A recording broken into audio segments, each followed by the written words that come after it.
খাওয়া তো দূরের কথা, অনেকে জানেই না কচু শাক দিয়ে গরুর মাংস রান্না করা যায়। এইটা আমিও যখন প্রথম শুনেছিলাম অনেকটা নাক সিটকে বলেছিলাম, ইস গরুর মাংসের মানিজ্যত সব শেষ। এরপরে যখন আমার কাকির হাতে এই গরুর গোস্ত দিয়ে কচু শাক খেয়েছিলাম, আমি তো একেবারে ফিদা হয়ে গেছিলাম এই রান্নার উপর। চলেন দেখি আমার কাকির রেসিপিতে সেই কচু শাক দিয়ে গরুর মাংসের রেসিপিটা শেয়ার করি। প্রথমেই আমি জংলা থেকে কিছুটা কচু শাক নিয়ে আসলাম। এখন সুন্দর করে উপরের খোসাটা সহই কেটে নিয়ে ধুয়ে নিয়েছি। ব্যাস ধোয়া হয়ে গেলে আমরা নিয়েছি এখানে ছোট্ট ছোট্ট 3 টুকরা গরুর গোস্ত।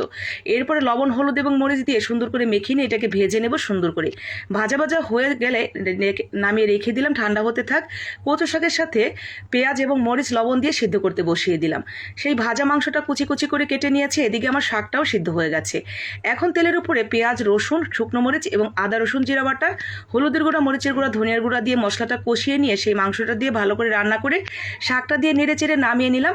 নামানোর আগে অল্প একটু লেবুর পাতা। ব্যাস, এত বেশি মজার, একবার ট্রাই করে দেখবেন।